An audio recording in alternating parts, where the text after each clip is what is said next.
Hello children, hope you are safe by the grace of God. Last class you would have learnt about what is budget, the types of budget, that is deficit budget, balanced budget, surplus budget, the process in preparing budget, finance commission. Today we are going to see about what is called as local finance. What is the meaning of local finance? Local finance refers to the finance of local bodies in India. Who are the local bodies? Okay, there are a variety of local bodies. We will see the types of local bodies in India. The first one is village panchayat, district boards or zilla parishads. Third one is municipalities, and the last one is municipal corporation. First, we are going to see what is a village panchayat. A gram panchayat or village panchayat is the only grassroots level of panchayat raj. We can see this is a kind of a small town or a village at the grassroots level. The jurisdiction of panchayat is usually confined to only one revenue village. Sometimes it may take 2 or 3 villages together. Now, what are the functions of village panchayat? The first function of panchayat range over an area including civil, economic areas. Then, small disputes may be disposed of the panchayat on the spot. We can see that roads, primary schools, village dispensaries are managed by village panchayat. Not only that, water supply for drinking as well as irrigation, farming and marketing are also entrusted to the village panchayat. We also can see what are the revenues for the village panchayat, source of revenue. First, we can see about the property tax, general property tax, on taxes on the land, professional tax,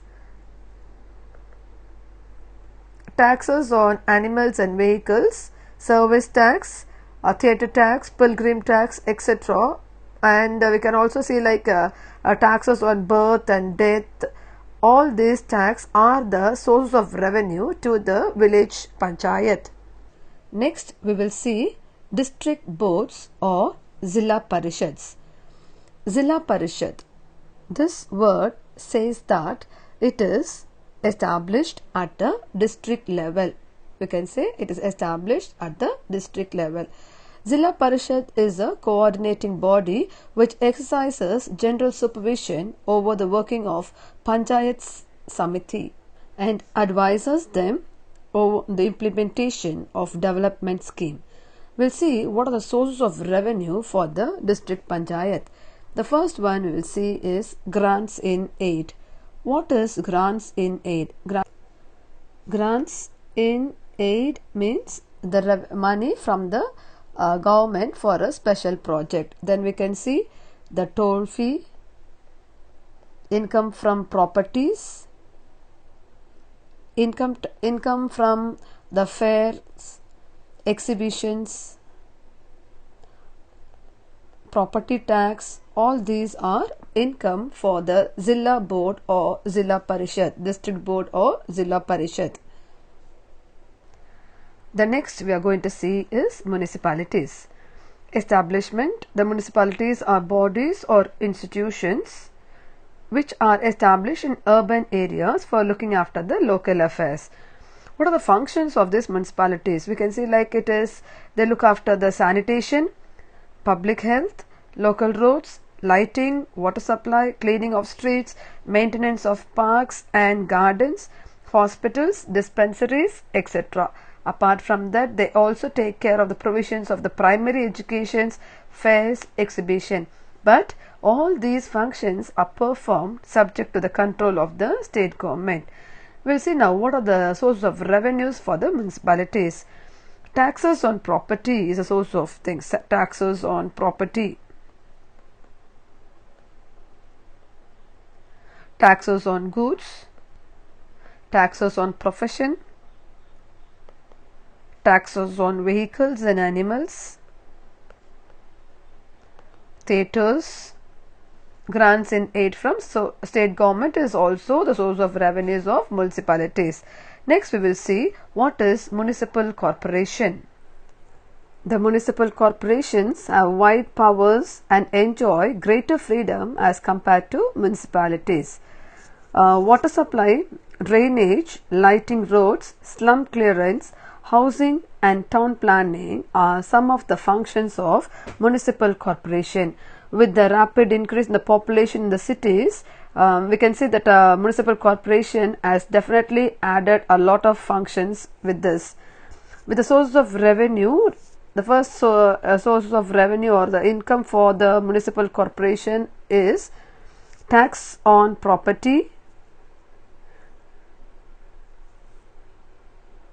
taxes on vehicles, animals, theatre tax, tax on advertisements,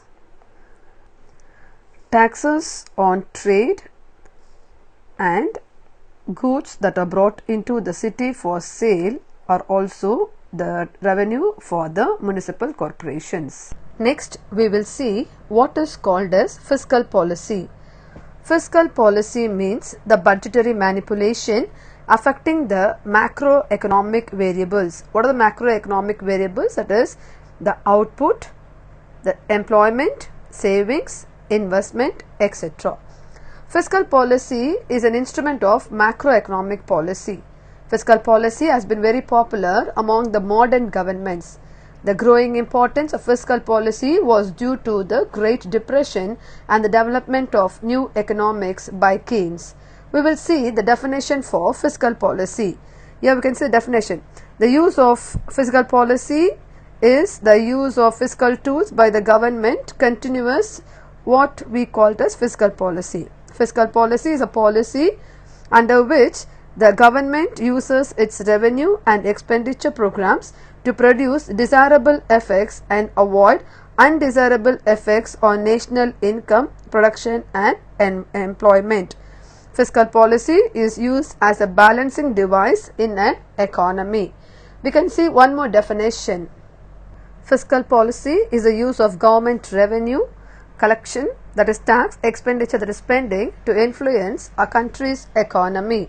We will see what are the instruments of fiscal policy. Taxation, public expenditure, public debt are the fiscal instruments, or we can call them as fiscal tools. We will see the first one, taxation. What is taxation?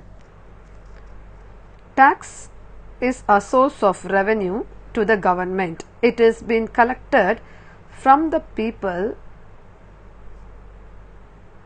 and it is given to the government. Taxes can be either a direct tax or indirect tax. An increase in tax reduces disposable income. So taxation should be raised to control inflation, and during depression taxes are to be reduced. Next we will see what is public expenditure. Public expenditure is the spending by the government for a country for the welfare of the people. For example, raising of salaries, wages, provisions, securities, infrastructure, etc. are public expenditure. Next we will see what is public debt. Public debt is how much a country owes to lenders outside of itself. Government borrows by floating a loan, that is transfer of funds from the public to the government.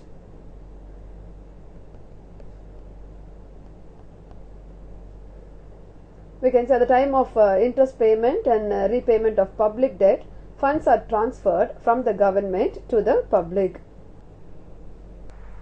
Now we will see the objectives of fiscal policy. Full employment, price stability, economic growth, equal distribution, external stability, capital formation, regional balance are the objectives of fiscal policy. We will see this one by one. The first one is full employment. Full employment is a common objective in both developed as well as in developing countries. Public expenditure on social overheads help to create employment opportunities. In India, public expenditure on rural employment programs like MGNREGS. What is this full form is? Mahatma Gandhi National Rural Employment Guarantee Act 2005. This is an 100 days wages for the employees in a financial year in the rural household. This is about the full employment. Next we will see what is called as price stability.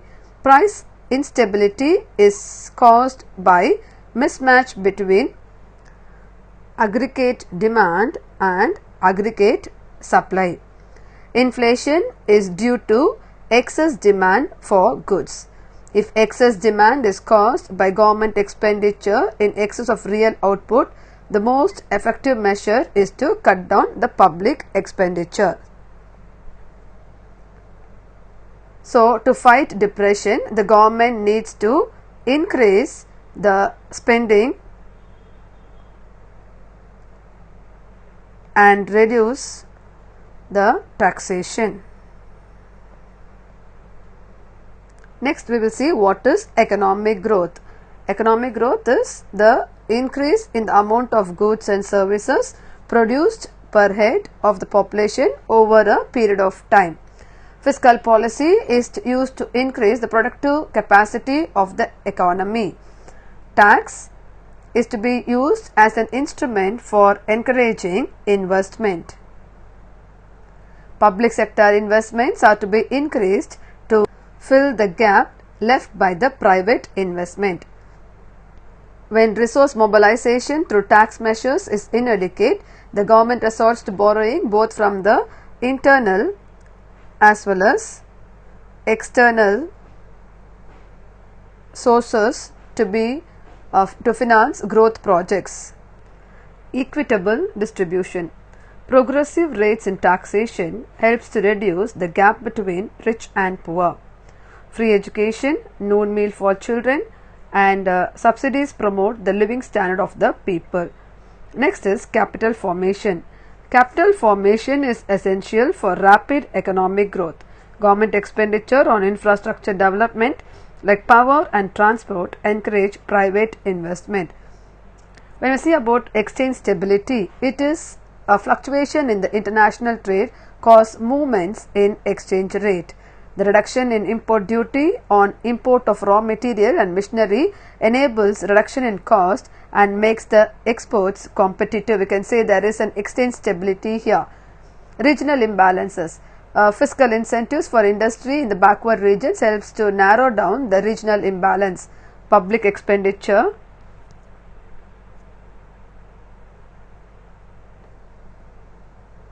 can be used to start industrial estates so that industrial activity is stimulated in the backward regions.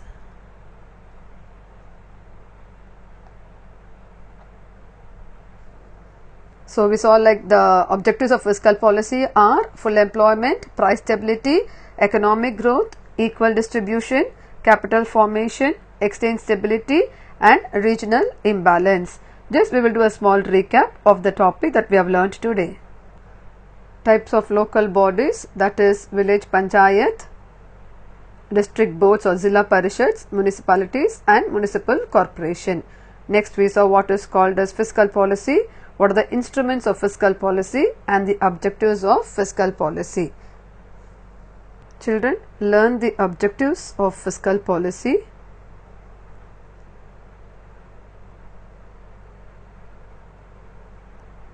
Do the Kahoot and write the test that follows. Thank you, children.